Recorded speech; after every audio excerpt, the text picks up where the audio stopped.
Hello and welcome back from a long weekend. This is the EL Library Read Aloud of Two Can Keep a Secret by Karen M. McManus, read with permission from Random House Children's Books. So we're moving on to chapter 28 today. But let's recap, because it's been a long weekend, what was happening in chapter 27, which was pretty eventful, I guess. So Ellery convinces Nana that going to the homecoming dance with Malcolm is going to be safe. So off they go. They almost don't get into the dance because they are met at the door by Liz McNulty, and she kind of refuses to let them in. But then Daisy comes along and kind of smooths things over, so they are able to get in. And remember that Liz McNulty was the woman that Declan broke up with years ago to date Lacey. Let's see. Once Daisy is in there and once they're all in the auditorium, Daisy asks Ellery about the bracelet. Like, why did Officer Rodriguez give it to Lacey? Why did she think that? Ellery recalls the story she heard from her mother when she came back from the funeral about Officer Rodriguez being so upset at Lacey's funeral. Daisy points out again that's not what happened, leading Ellery to question why her mother would say that in the first place. You know, what's up with her mother? Why would she even say that? Ellery rejoins Malcolm and they start to dance, but in doing so, you know, they're trying to keep an eye on Katrin all the time. They spot her leaving the gym. They follow her out to the Echo Ridge High sign in the front of the school, and Ellery starts to take a video because remember that they're thinking that Katrin is going to do some kind of vandalism to the school tonight. And so Ellery wants to tape that on her phone, but the only thing Katrin does is to vomit in the grass. So that's where we left off, chapter 27. Today's chapter, chapter 28, is narrated by Ellery, and it is Sunday, October 8th. Post-homecoming Echo Ridge seems tired on Sunday, as though the entire town is hungover. Church is emptier than usual, and we hardly see anyone while we run errands with Nana after. Even Melanie Kilduff, who usually jogs past at some point while we're doing yard work, is nowhere in sight when Ezra and I pull weeds from the side lawn. So, how did you end things with Malcolm? Ezra asks.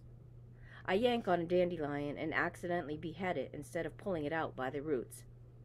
I mean, you saw, I say, annoyed. The dance ended promptly at 10 o'clock last night, and we all got herded out of the auditorium like cattle with a strict curfew. Daisy beat Nana's deadline by 15 minutes. Nana stayed up unusually late, hovering around Ezra and me, and I ended up texting him an update of my night instead of describing it in person. We said good night. Yeah, but you must have made plans, right? I extract the rest of the dandelion and toss it into the plastic bucket between us. I think we might go to a clown museum. Ezra frowns. A what now? A clown museum. That's kind of beside the point, though, isn't it? I sit back on my haunches, frustrated. I really thought something else would happen last night. With Katrin, I mean. But all we did was catch her in the dastardly act of throwing up. Ezra shrugs. It wasn't a bad idea. She's pretty central to everything that's been going on around here, but... He trails off and wipes his brow, leaving a faint smear of dirt on his forehead. But maybe we should let the experts handle it. Give the receipt to the police. You don't have to tell them how you got it. Malcolm could say he found it. But that doesn't make any sense. The only reason the receipt is meaningful is because Brooke was trying to get it back. Oh, right. The faint roar of a car engine approaches, and I turn to see Officer Rodriguez's police cruiser pass our house and turn into his driveway a few doors down. Too bad our local police officer is so sketchy, I mutter. Haven't you given up on that yet? Ezra asks. Daisy told you last night that Officer Rodriguez didn't make a scene at Lacey's funeral.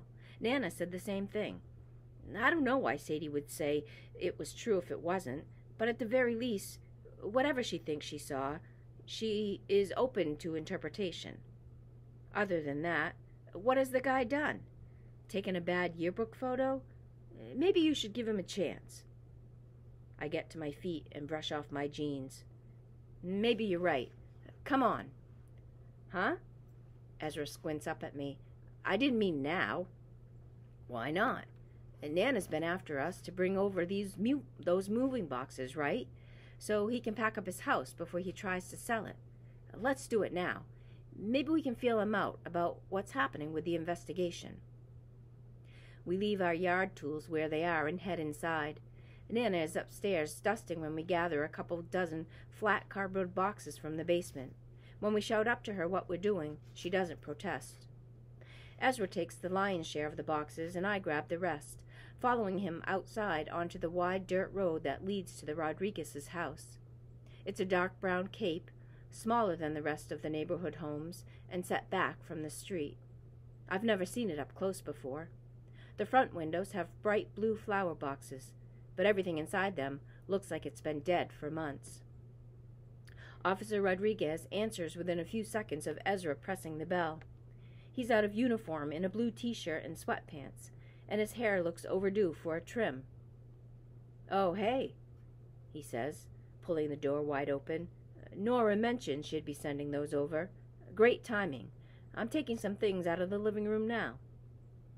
He didn't invite us in, exactly, but I step into the hallway anyway. "You're moving?"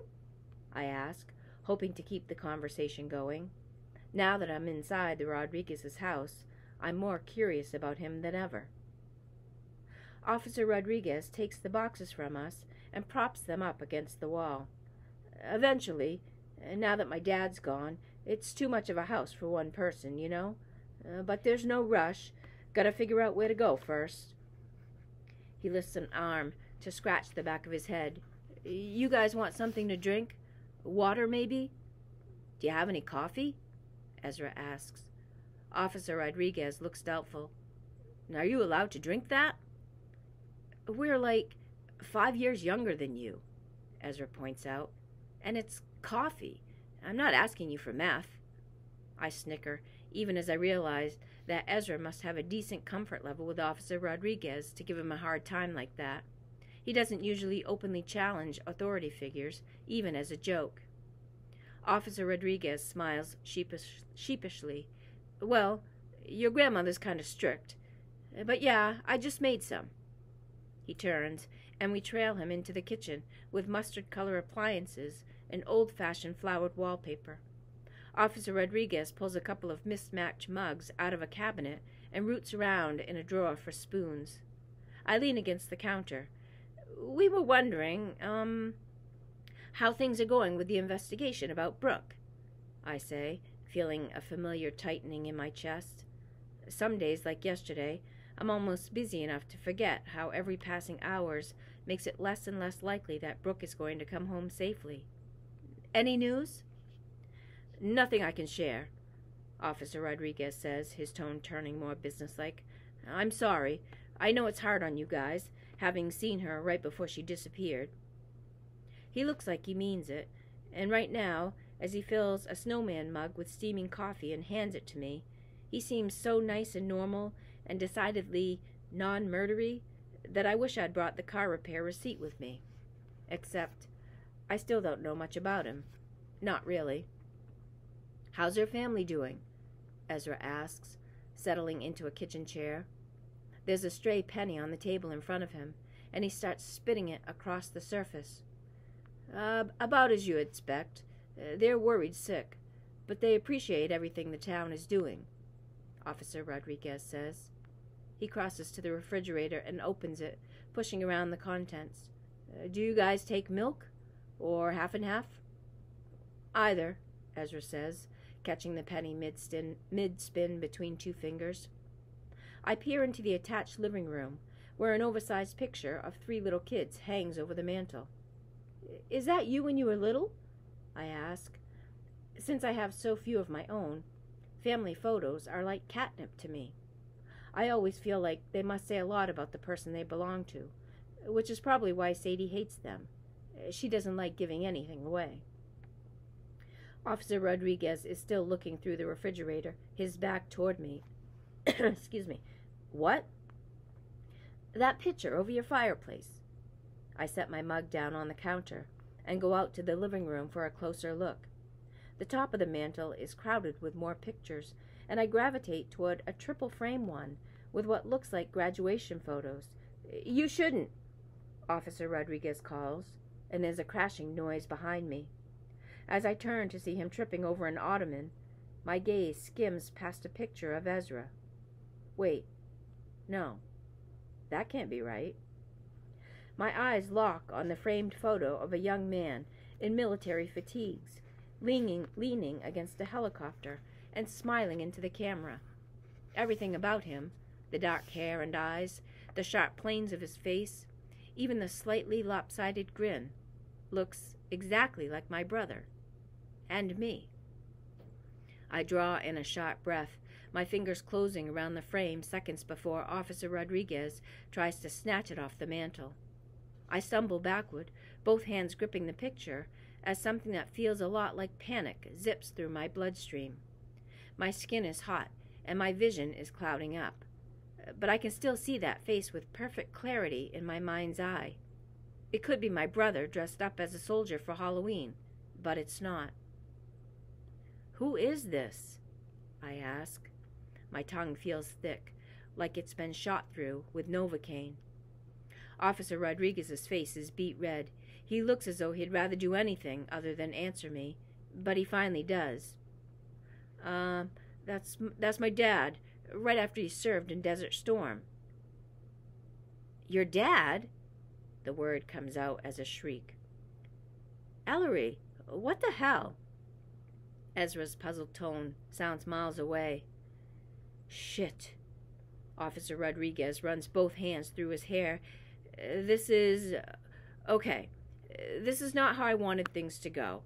I was going to, I don't know, talk to your grandmother or something, except I had no idea what to say, so I just kept putting it off, and, I don't even know." I meet his eyes, and he swallows hard. It might be a coincidence. My legs have turned into rubber bands. I drop into an armchair, still clutching the picture frame. It's not a coincidence. Impatience edges into Ezra's voice. "What are you talking about?" Officer Rodriguez doesn't look anything like his father. If he did, I might have been as startled as he was the first time we met. Suddenly, it all makes sense. The dropped coffee mug in Nana's kitchen, the nervous stuttering and bumbling every time he saw us. I'd taken it for ineptitude at first, then guilt about Lacey. Never, not once, did it occur to me that Ryan Rodriguez looked like a deer in perpetual headlights because he was trying to process the fact that we're probably related. Probably. I scan the photo in my hands. I've never looked anything like Sadie, except for the hair and dimple. But those near black upturned eyes, the sharp chin, the smile, it's what I see in the mirror every day. Officer Rodriguez clasps his hands in front of him like he's getting ready to pray. "Maybe we should get your grandmother." I shake my head emphatically. I don't know much right now, but I do know that Nana's presence wouldn't do anything except up the awkward quotient by 1,000-fold. Instead, I hold the frame out to Ezra. "You need to see this." I feel as though all 17 years of my life flash in front of me as my brother crosses the room. My brain races at the same pace, trying to come up with some explanation for all the parts that now seem like a lie. Like, maybe Sadie really did meet up with someone named George or Jose at a nightclub, and genuinely believed she'd ever told us everything she'd ever told us about our father.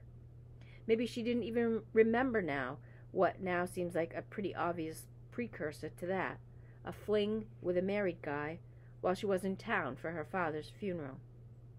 Except, I remember her expression when I'd first mentioned Officer Rodriguez's name, how something uncomfortable and almost shifty crossed her face.